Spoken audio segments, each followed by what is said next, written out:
Many of you understand the importance of disconnecting from work, of unplugging, if you will, in order to recharge. We have heard over and over again, and I hope you're taking this to heart, that it's important to leave work behind, to not bring it home, to not be constantly available by phone or by email. However, technology has allowed you to be connected with work. So we already know all that. But sometimes we forget that even though we have left work, even though we are not working, we're not checking emails, we're not checking the work phone, we remain connected to technology.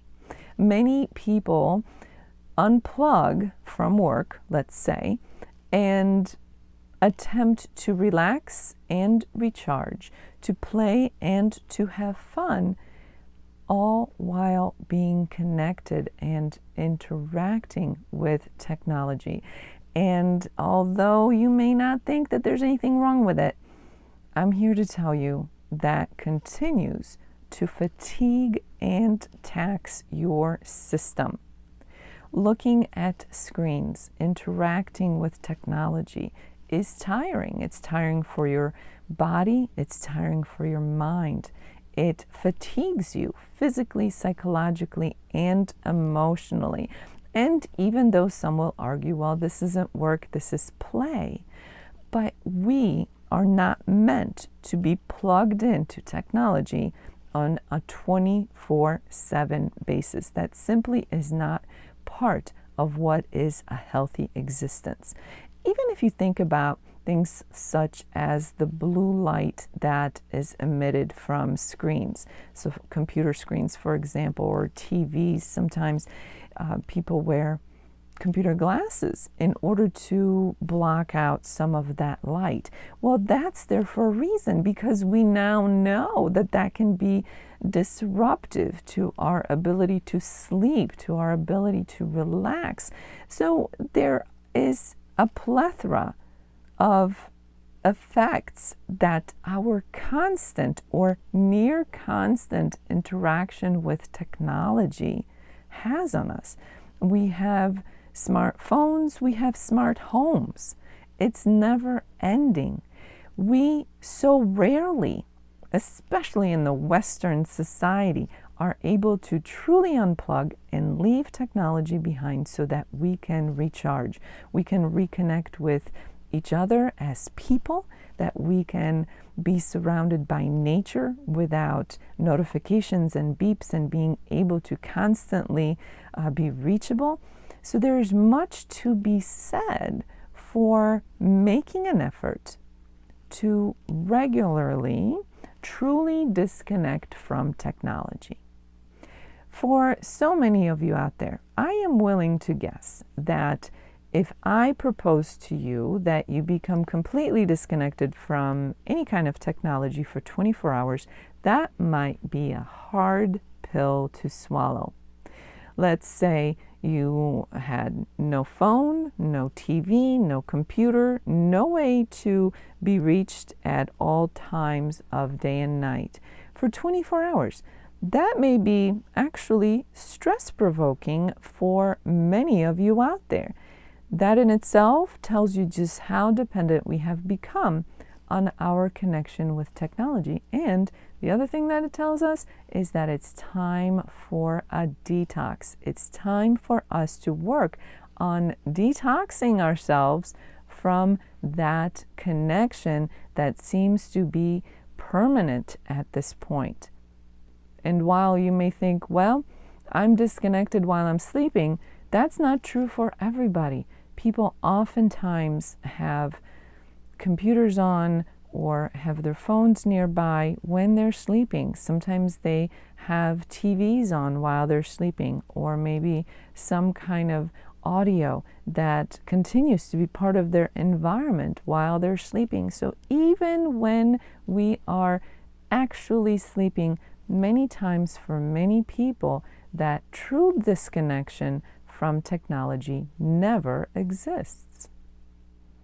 As I already mentioned, this is simply taxing. It's overload for your physical systems, your psychological and emotional well-being. It's simply too much. We were not designed to be constantly bombarded by data, by information, by an insistence of an interaction with technology all the time. We are so conditioned that when we hear beeps and dings and various notifications, we react like Pavlov's dogs. That is not what is meant for us.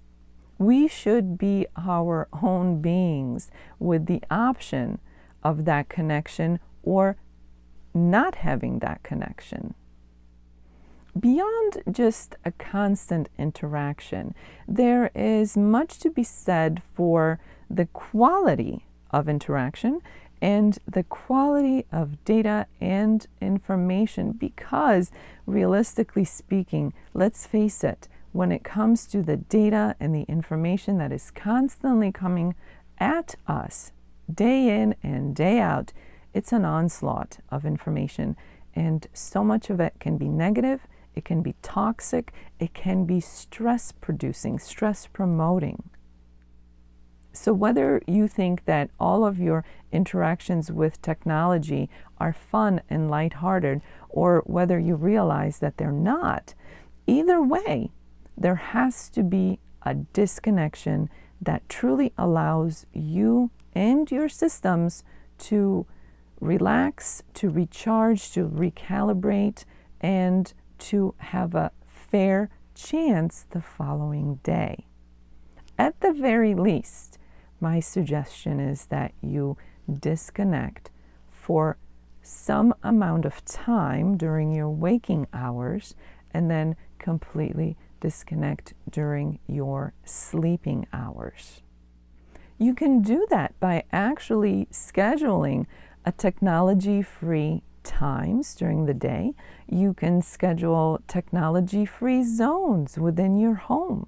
You can prioritize being offline. We don't even realize that everybody is online all the time. If you have your phone near you or on your person, you're online. Your phone is connected to the world.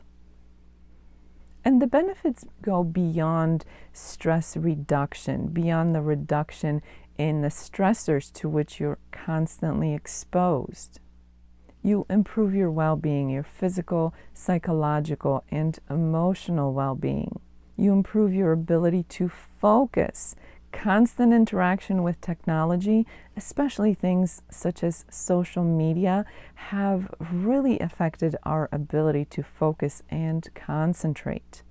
Taking digital breaks, engaging in actual attempts of digital detox can help you to get some of that focus back. Unplugging to recharge, truly unplugging to recharge, can also help you to reconnect with other people, to improve your relationships. But, and this is a big bonus, it can also help you to reconnect with yourself. When you're constantly connected to technology, to social media, to your phone, to your emails, so much noise and interference exists in your mind that you don't even have the opportunity to be alone with yourself and to know what your thoughts are, your own thoughts, not the thoughts other people tell you to have, not their thoughts, your own thoughts. You finally have an opportunity when you disconnect to get to know who you are again before technology took over your life like it has for many people. And if you are of a younger generation where you don't know a life without this constant onslaught of technology and information and data, you may have never had the opportunity of getting to know yourself by yourself, to knowing who you are, to understanding who you are, to knowing your true original thoughts, to knowing what you're capable of, to knowing what you feel or think about different things. So you may have the biggest reason to unplug and detox from that constant connection with technology. So if the idea of detoxing from technology for 24 hours or more is not realistic for you, maybe your job or the fact that you have a family and children does not allow for that, that's understandable. But maybe it's something that you can work towards with your family as a unit, as a team. Weekends or whatever time off you have from work should present that opportunity. So it could be a goal, something towards which you are working individually and maybe together as a family.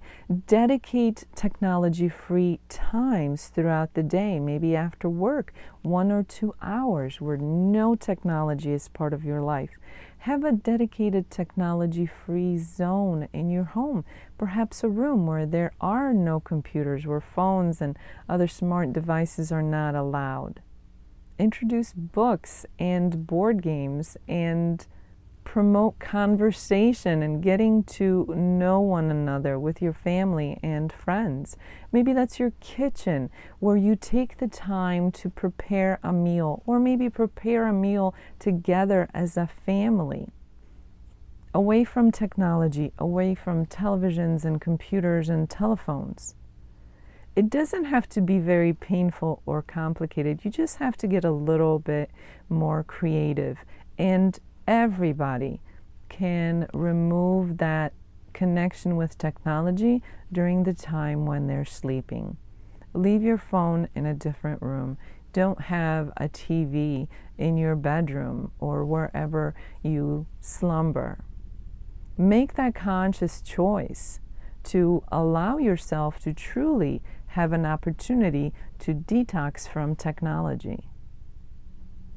If you don't make that effort, if you don't make that decision, and if you don't make that your priority, nobody else will allow you to be free of that constant connection with technology, because everybody else wants your time, your attention, your feedback, your mind, your ears, your eyes. So you have to be proactive and you have to stick with it. So do what is best for you. While you can use technology to your benefit, you can enjoy it for your entertainment, allow yourself the true break that your body and your mind need on a regular basis. I would say on a daily basis. And if you can incorporate other people into that exercise, that's even better, because that gives you an opportunity of reconnecting with other people. So no more cell phones at the dinner table or while you're out at a restaurant or at an event. No more cell phones while you're supposed to be in the company of other people, but instead everybody is looking at their own cell phone and not paying attention to one another. That seems to be like a small thing, but it has become so prominent that it is yet another indicator how the need for detoxing from technology has grown exponentially over the last several years. Think about how you can detox from technology. Get creative, start with smaller steps, and work your way up. But one thing, as I already said, that you can do for sure is disconnect during your slumber. So no technology while you're sleeping. If you'd like to learn more about a comprehensive approach to stress management, check out the link below.